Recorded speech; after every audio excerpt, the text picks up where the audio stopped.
Negara Malaysia itu adalah salah satu negara yang spesial ya guys ya. Dari mana kita ketahui salah satunya adalah dari perlindungan. Tapi apa yang telah dicakap oleh Mat Saleh ini adalah sebuah ilmu pengetahuan bagi kita semua. Inilah realita yang ia cakap tentang negara Malaysia.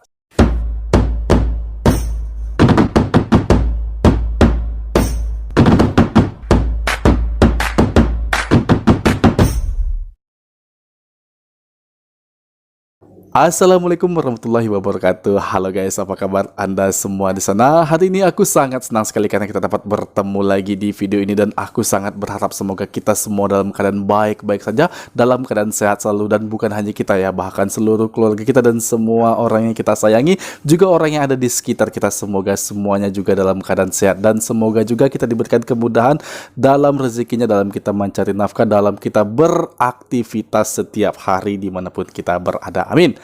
Hari ini aku akan membahas tentang Malaysia secara geografi. Nah, sebelumnya kita telah membahas tentang Malaysia secara geografi dan diupload oleh channel lokal dan juga channel dari Indonesia ya. Nah, kali ini sangat berbeda guys ya, bahwa kita akan membahas tentang channel yang mengupload Malaysia secara geografi dari channel luar negeri ya guys ya, dan ini dibahas oleh orang barat. Nah, ini sangat menarik guys ya, tentang apa saja yang akan ia katakan tentang Malaysia dan apa saja yang ia ketahui tentang negara jiran tersebut. Nah, aku sangat penasaran di sini guys ya, apa saja yang ia katakan dan apa saja yang ia ketahui tentang negara Malaysia. Baik, sebelum kita ke videonya, langkah baiknya bagi kalian yang belum support channel ini, silahkan kalian subscribe terlebih dahulu dan aktifkan notifikasi bel agar tidak ketinggalan update video terbaru dari channel ini. Langsung saja kita mereaksi tanpa banyak basa-basi guys, dalam hitungan mundur 3,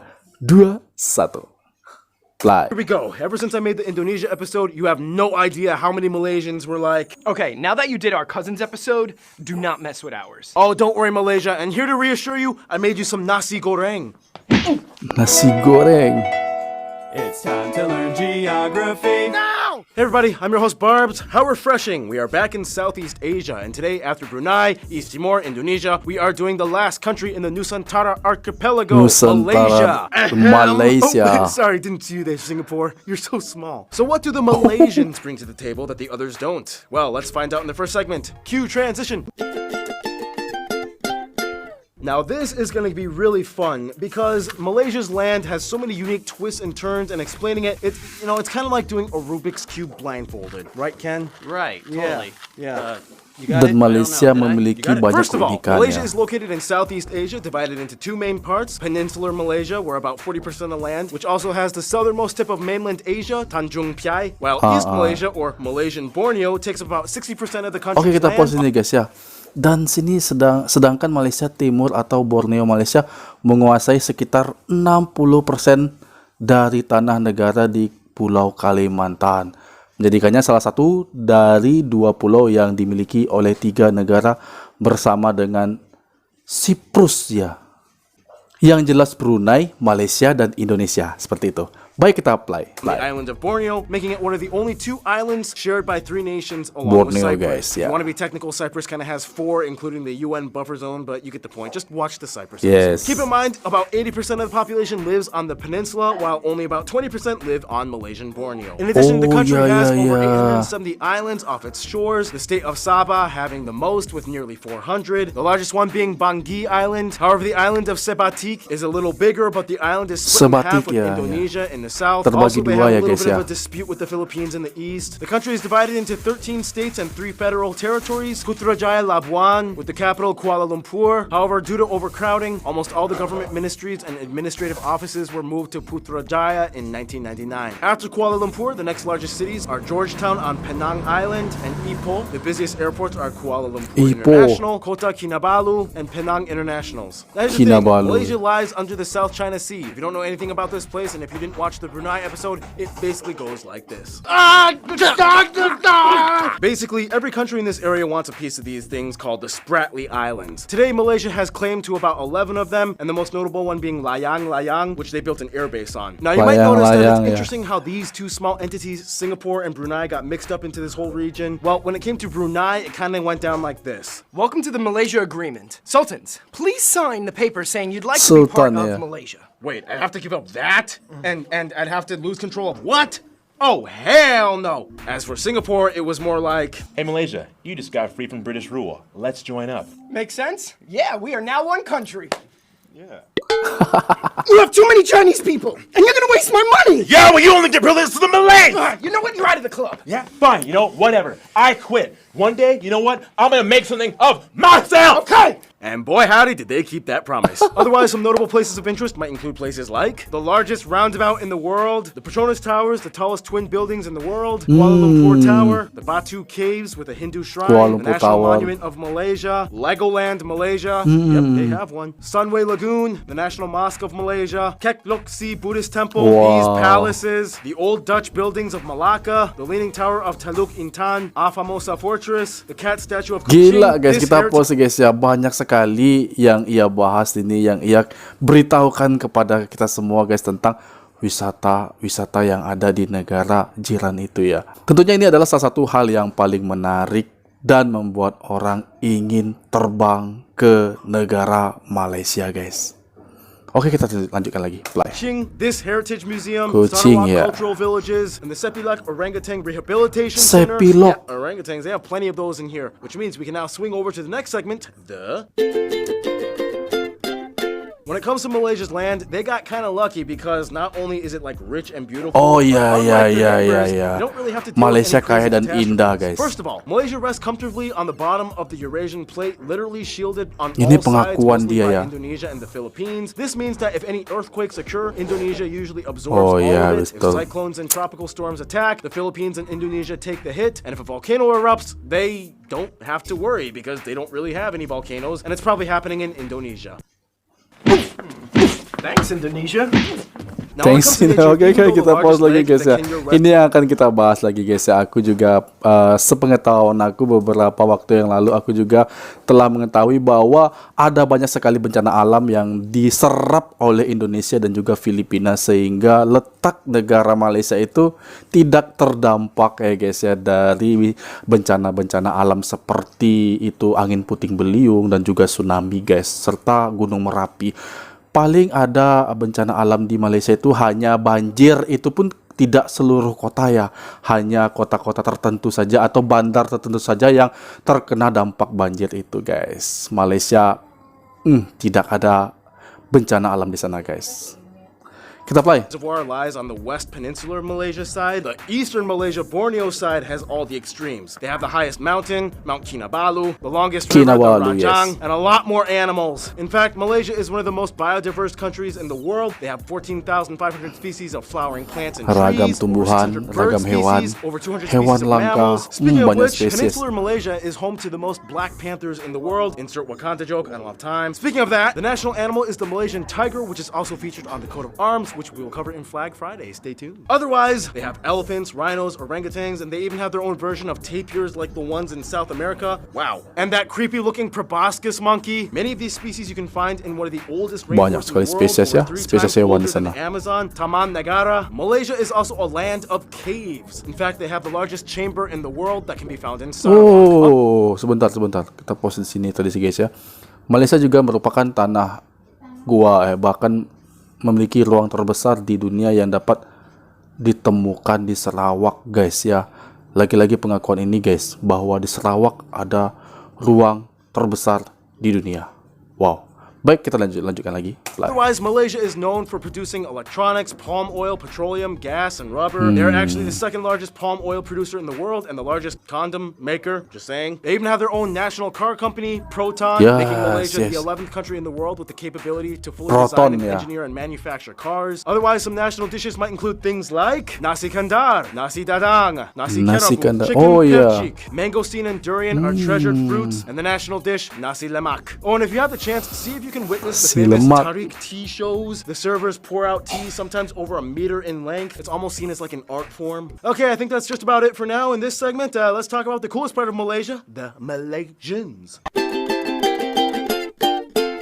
Just for the record, the word Malay refers to the races that make up Malaysia. Malayan is the geographic term for peoples of West Malaysia on the peninsula and not part of Borneo. And Malaysian is the nationality and citizenship. So a Malay person in Singapore is Malay, but not Malaysian. And a citizen of Indian descent living in Kuala Lumpur would be a Malaysian and Malayan, but not Malay. Got it? Probably not. First of all, the country has about 32 million people and is one of the fastest growing nations in Asia. The country is made up of 67% Malay or Bumiputra, Malay peoples. We'll talk more about that Dominasi in a bit. About a quarter of the orang population Melayu. is Chinese, about 7% are Indians, and the rest are other groups mixed in, including a few other Asian groups and Europeans. They use the Malaysian ringgit as their currency, they use the type G and M plug outlets, and they drive on the left side of the road. Now, here's the thing. Let's talk politics. No, we're not getting into an ideological debate. We're just going to explain the system in which Malaysia's government operates.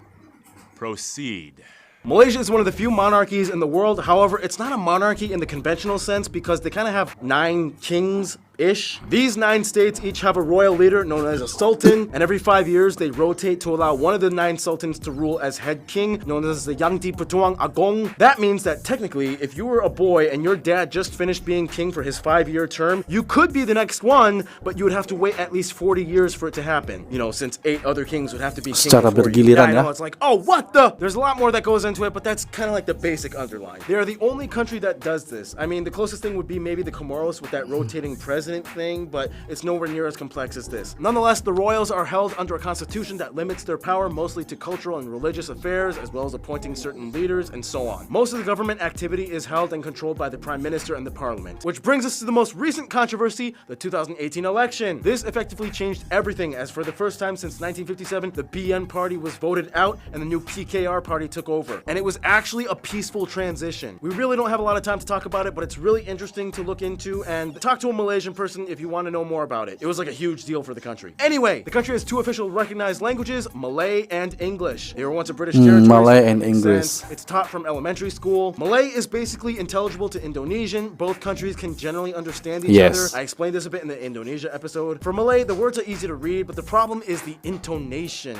For example, the word for slowly, I believe, is perlahan, not perlahan. It's like you just have to know how these things work. Nonetheless, about half of the population is mostly fluent in 3 languages, adding their mother tongue, especially if they're part of the Chinese and Indian minority groups. And they are allowed to take vernacular schools that teach in these languages, just like Singapore. Which brings to culture. In Malaysia, the population is quite diverse. You have a lot of Chinese, cukup known beragam. as the Peranakan Chinese, that have existed there since the 15th century. They have a unique Chinese-Malay culture with a touch of European influence. The Indian community is mostly Tamil and Telugu-speaking South Dravidian Indian groups that were brought over during the British colonial years. Then, of course, you have the largest people group, the ethnic Malays, or the Bumiputra, as well as the Orang Asal, whom are like the really indigenous ethnic Malays that make up the majority of the population in East Malaysia on Borneo. Sometimes these 2 people groups are collectively joined together under the term Malay, although some might disagree. But either way, these 2 groups kind of steer the direction in terms of what constitutes Malay culture. Oh, and don't even get started on the Bajau people that live on these structures in the middle of the ocean for most of their lives, and they've adapted to hold their breath for like 15 minutes underwater. Yeah, those people are cool. Another thing I really want to 15 menit highlight is that bernapas sometimes dalam air. Indonesians do kind of accuse Tanpa napas, Malaysians ya. of stealing their culture because a lot of Malaysians are descended from Sumatra. Faith-wise, Malaysia is also quite diverse. Although the country's official religion is Islam, it's a multi-confessional nation. Buddhists are mostly from the Chinese community, Hindus for the Indians, Christians from all races. Numerous temples, mosques, and shrines and churches are found all over. Malay culture is defined by a number of aspects. For one, the clothing. Remember a couple months ago that guy from Malaysia, Kamarul, sent me the Malay hat, the Tenggolok. So I forgot to bring this on set when we were filming, but I still have the hat and I love it, and I told you I would wear it in the episode. So here I am, I'm wearing it in the Malaysia episode. Thank you so much, man. I asked some of you guys, the Malaysian geographies, what you would like me to highlight in terms of Malay culture, and some things you said included things like the performing arts such as joget dancing and makyong theater, traditional shadow puppetry, tarian Silat tradisional, martial ya. arts, songket weaving, the traditional steep roof and sharp buttress architecture, gamelan music. Speaking of which,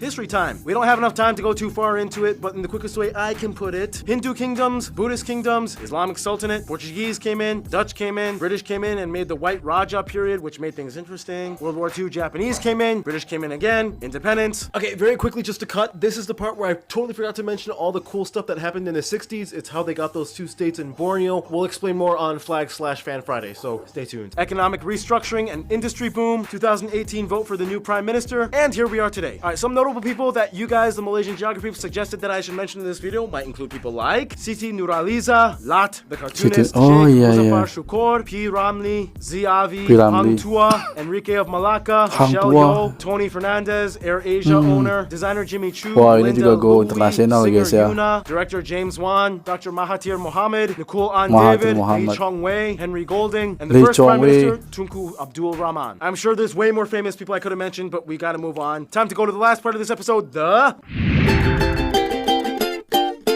Now, Malaysia is quite the powerhouse player when it comes to Southeast Asia. They got a good thing going on and they host great parties. Outside of Asia, the EU has good relations, making Malaysia one of the top 3 trading partners of Southeast Asia, and specifically Austria loves exchanging electronics and pharmaceuticals with them. Of course, the UK is still pretty close. It's a former colony. Much of the cultural residue is still evident to this day. They are one of the Commonwealth of Nations. Many Malaysians live in the UK, and most of the white population in Malaysia are of British descent. As a member of the Association of Southeast Asian nations, of course they have close ties to their neighbors. Cambodians love Malaysia and visit often, whereas Malaysia is one of the closest and biggest investors of Cambodia. Thailand has a few issues since there are those Malay Patani separatists in the south that keep protesting, whereas the Philippines is like, we're really similar ethnically, but you're mostly Muslim and I'm mostly Catholic, but whatever, we both like coffee and fried chicken. When it comes to their best friends, however, most Malaysians I've talked to have said Indonesia and Singapore. Singapore may have left the Malaysian Union, but they still kept close ties and Singapore state. They are quite cooperative in business and even culturally. They are very similar, with noticeable Chinese and Indian minority enclaves. Indonesia is like the big brother that has a very different political system, but in the end, they cannot deny how alike they are. The biggest difference would be that most Indonesians have a Javanese background, whereas the Malaysians are just Malay, mostly Sumatran, but they talk the same, they eat the same, they enjoy the same hot, humid atmosphere, and they have close relations altogether. In conclusion, with sultans, kings, tigers, panthers, temples, shrines, mosques, and really cool hats, it's no wonder why Malaysia is becoming a hot spot that everyone's talking about today. Stay tuned, the Maldives. Baik guys, demikian tadi apa yang dicakap oleh Mat Saleh ya guys ya tentang Malaysia. Ada banyak jenis hewan-hewan yang dilindungi di sana dan juga tumbuhan-tumbuhan langka ya guys ya. Aku juga kaget ya mendengar hal tersebut. Bahkan luas Malaysia itu, luas wilayahnya tidak lebih besar dari Indonesia, tapi di sana juga banyak hewan-hewan langkanya guys ya, dan juga tumbuhan-tumbuhan yang langka dan juga dilindungi guys ya. Dan bukan hanya itu, tadi juga dibahas dari sisi politik ya. Ada banyak sultan di sana, dan walaupun banyaknya sultan, namun negara Malaysia itu tetap akur ya guys ya, dari sultan satu ke sultan lainnya guys ya. Dan juga masyarakatnya di sana taraf ekonominya baik dan juga saling toleransi dan damai-damai aja ya guys ya. Dan aku ngelihat di sini tentang negara Malaysia itu adalah salah satu negara yang spesial ya guys ya. Dari mana kita ketahui